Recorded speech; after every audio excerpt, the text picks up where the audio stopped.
जय माता दी। आप सभी को नवरात्रि की बहुत बहुत शुभकामनाएं।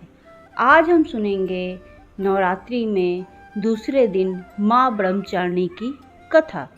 माँ ब्रह्मचारिणी को ज्ञान, तपस्या और वैराग की देवी कहा जाता है। माँ ब्रह्मचारिणी को देवी पार्वती के अविवाहित रूप में पूजा जाता है। वह सफेद वस्त्र धारण करती हैं। उनके दाहिने हाथ में एक रुद्राक्ष की माला होती है और बाएं हाथ में कमंडल होता है। नवरात्र के दिनों में माँ के 9 रूपों की पूजा की जाती है। इस कड़ी में नवरात्र के दूसरे दिन माँ ब्रह्मचारिणी के स्वरूप की आराधना की जाती है। तो आइए अब हम जानते हैं माँ ब्रह्मचारिणी से जुड़ी सभी जरूरी बातें, जैसे कि पूजा विधि, मंत्र, भोग, प्रिय रंग, कथा आदि।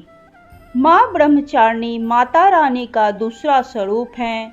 माँ ब्रह्मचारिणी के नाम में ब्रह्म का अर्थ है तपस्या और चारिणी का अर्थ है आचरण करने वाली। सरल शब्दों में कहें तो माँ का यह दूसरा रूप तप और आचरण को दर्शाता है। भगवान शिव से विवाह के लिए अखंड प्रतिज्ञा और कठोर तप के नियमों में बंधित होने के कारण इनका नाम ब्रह्मचारिणी पड़ा। देवी ब्रह्मचारिणी साक्षात ब्रह्मा का स्वरूप हैं। माँ ब्रह्मचारिणी को इस लोक के समस्त चर और अचर जगत के विद्याओं की ज्ञाता माना जाता है। माँ ब्रह्मचारिणी सफ़ेद रंग के वस्त्र धारण करती हैं।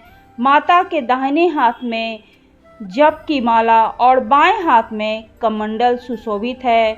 माँ ब्रह्मचारिणी पवित्रता, शांति, तप और शुद्ध आचरण का प्रतीक मानी जाती हैं।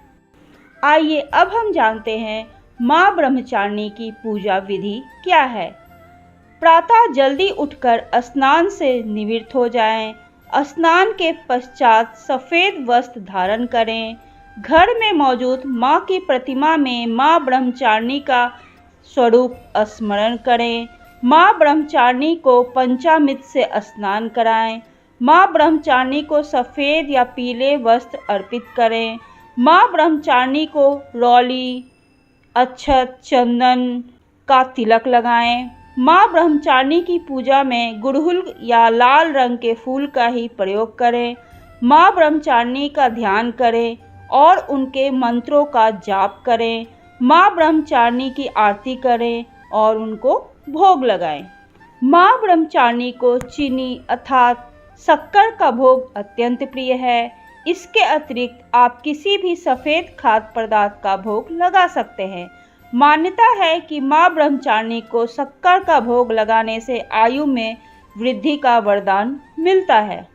आइए अब हम सुनते हैं माँ ब्रह्मचारिणी की पावन कथा।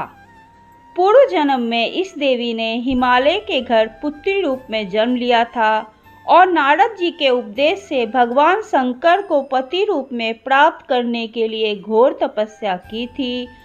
इस कठिन तपस्या के कारण ही इन्हें ब्रह्मचारिणी नाम से अभिहित किया गया। 1000 वर्ष तक इन्होंने केवल फल फूल खाकर बिताए और 100 वर्षों तक केवल जमीन पर रहकर शाक पर निर्वाह किया। कुछ दिनों तक कठिन उपवास रखे और खुले आकाश के नीचे वर्षा और धूप के घोर कष्ट सहे। 3000 वर्षों तक टूटे हुए बेलपत्र खाए और भगवान शंकर की आराधना करती रहीं। इसके बाद तो उन्होंने सूखे बेलपत्र खाना भी छोड़ दिया। कई हजार वर्षों तक निर्जला और निराहार रहकर तपस्या करती रहीं। पत्तों को खाना छोड़ देने के कारण ही इनका नाम अपर्णा पड़ा। कठिन तपस्या के कारण देवी का शरीर एकदम क्षीण हो गया। देवता, ऋषि, सिद्धगण, मुनि सभी ने ब्रह्मचारिणी की तपस्या को अभूतपूर्व पुरकित बताया, सराहना की और कहा, हे देवी, आज तक किसी ने इस तरह की कठोर तपस्या नहीं की है। यह तुम्ही से ही संभव हो पाया है। तुम्हारी मनोकामना परिपूर्ण होगी और भगवान चंद्रमौली शिवाजी तुम्हें पति रूप में प्राप्त होंगे। अब तपस्या छोड़कर घर लौट जाओ, जल्द ही तुम्हारे पिता तुम्हें बुलाने आ रहे हैं। ब्रह्मचारिणी माता की कथा का सार यह है कि जीवन के कठिन संघर्षों में भी मन विचलित नहीं होना चाहिए। माँ ब्रह्मचारिणी देवी की कृपा से सर्व सिद्धि प्राप्त होती है। दुर्गा पूजा के दूसरे दिन ब्रह्मचारिणी देवी के इसी स्वरूप की उपासना की जाती है। या देवी सर्वभूतेषु माँ ब्रह्मचारिणी रूपेण संस्थिता नमस्तस्तै नमस्तस्तै नमस्तस्तै नमो नमः। तो यह थी नवरात्रि के दूसरे दिन के माँ ब्रह्मचारिणी की कथा। आपको ये कहानी कैसी लगी प्लीज़ मुझे कमेंट करके ज़रूर बताइएगा, और ऐसी ही धार्मिक और रोचक कहानियों को सुनने के लिए प्लीज़ आप मेरे चैनल को लाइक कीजिए, सब्सक्राइब कीजिए और शेयर कीजिए। जय माता दी।